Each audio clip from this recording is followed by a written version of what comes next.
Hey folks, welcome to the SilverSilk and More YouTube channel.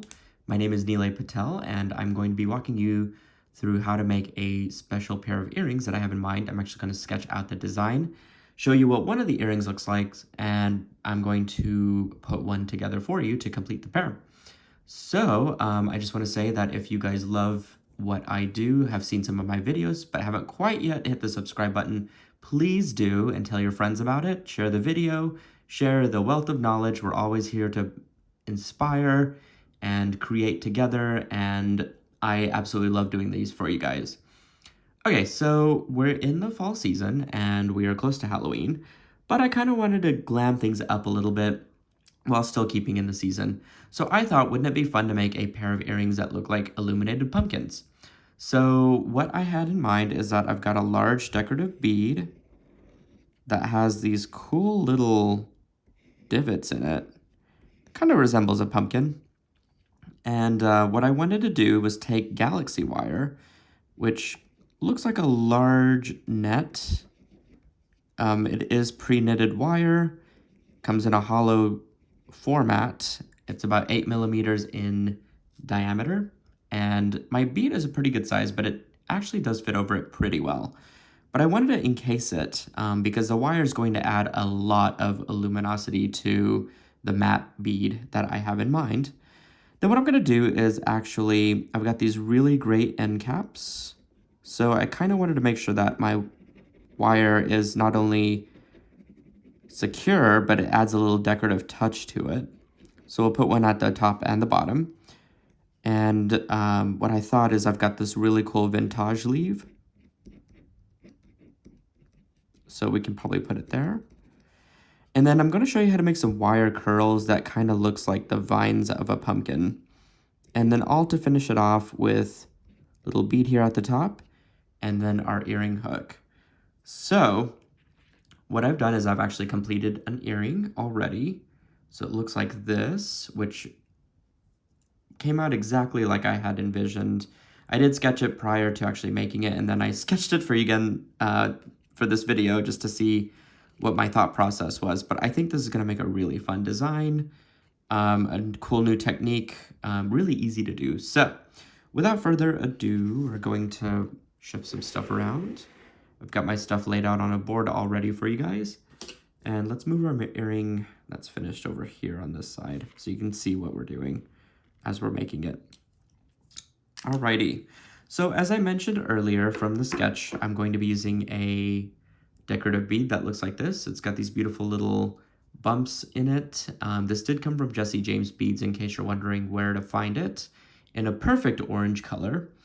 And I've got some galaxy wire here. Now you're probably thinking, oh my goodness, isn't this so tiny that how is a bead gonna fit into there? We're actually gonna make that happen here in a second. Some other materials to keep in mind are the SilverSilk head pins, which are now online on silversilkonline.com, and the antique copper earring finding, these are both plated to look exactly the same color-wise. So any of the findings that you get from my store, silversilkonline.com, it will all be consistent across the board. So one of my very important details about all of my findings. Some other things, I got these end caps from Jesse James Beads. These have a sort of coppery finish to them. They're very, very antiqued, but you can still see a little bit of red in them, so I did pick out the findings to kind of match that. And then a little vintage leaf, which isn't necessary, but I think it does add a cool dimensional element to the finished earring that I have. What else? I've got a little crystal, a green crystal for the top here. And then I've got a piece of wire. This is just some antique bronze soft flex wire, craft wire. This will be used to make this little detail here, the little vines that stick out. And then I've got a toothpick because I'm going to need to make that my mandrel to make my little vines nice and curly. So what I'm going to start with first is actually trying to push this into the knitted wire. I've got a nice little space here that I've kind of stretched out to begin with, and I'm going to carefully start to just fold and form right over that pumpkin. You'll have to stretch it out, but then keep persistent and make sure that it is stretched evenly, and I promise it will actually go through.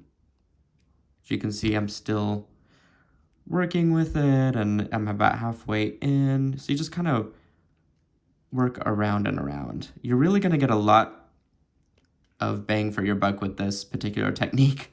It doesn't take a whole lot of wire to do this, and the spool of galaxy wire comes in 2 feet lengths.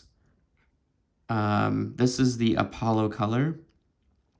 Now, if we had just strung in our bead by itself, I don't think it would have been as illuminated, as the wire adds this sort of metallic touch to it. But as you can see, I'm just now forming around. You're pretty much sculpting the wire right around it, so it looks like it's going to be custom tailored to the bead, which is a really cool, I think, aspect of this technique and this wire. All right, there we go.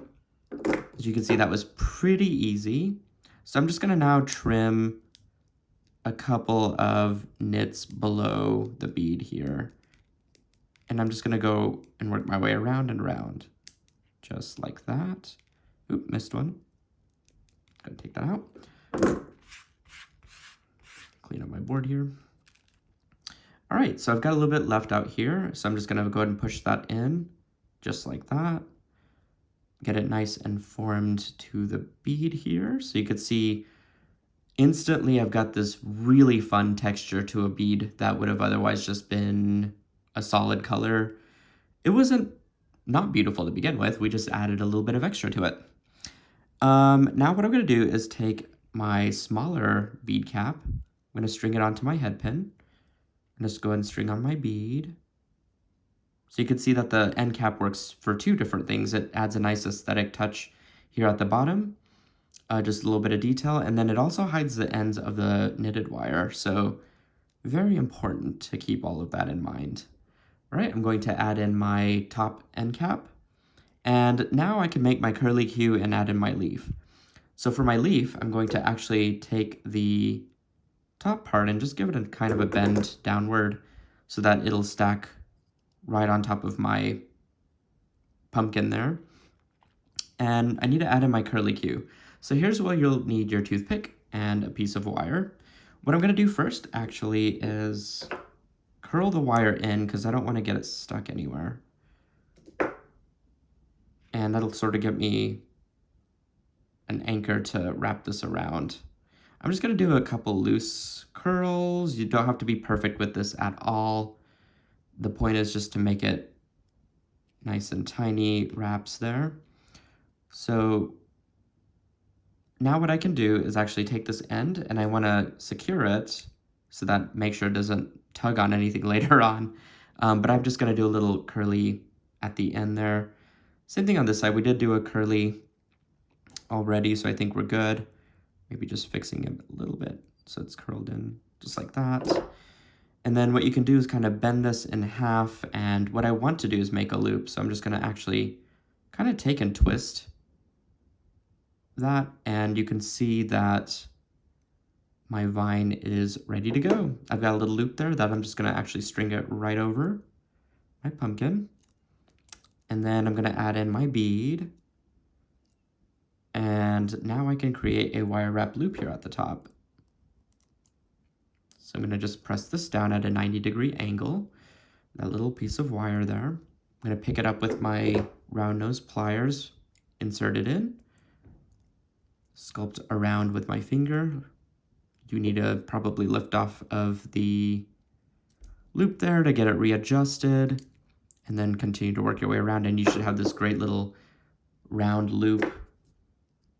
Very symmetrical. So now what I'm going to do is just take this wire and then pretty much just spin it around the core of my head pin there. Just a couple times to get it nice and secure.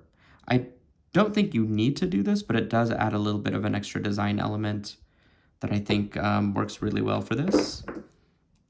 Just trim off the excess wire. There we go. And don't forget to tuck in that little end. And finally, we can add in our, let's see, I have to go the other way around. we can add in our earring hook. And we are all done with our earrings, you guys. Look at that. Pair of pumpkins. I'm telling you, you got to try this. Again, you can find the galaxy wire, which is what I used right over here. This is a pre-made, yeah, it is a pre-made knitted wire. It is machine knit, so it's very, very precise in its knit work. And this is the Apollo color, and you can find it on silversilkonline.com if you want to give this technique a try. I'd imagine you can make all kinds of other seasonal vegetables with this technique and the different colors that come in the galaxy wire. If you're looking for the beads, please go to jessiejamesbeads.com and pick those up there. But otherwise, guys, this has been a fun tutorial. I'm going to photograph this and get it posted on the Facebook pages, as well as our SilverSilk Silkies Facebook group page. Please come check it out and join. We are posting our works, our tutorials, all things creative there. We love and adore hearing from other designers and creative people. So check us out there. All right, I'll catch you guys at the next tutorial.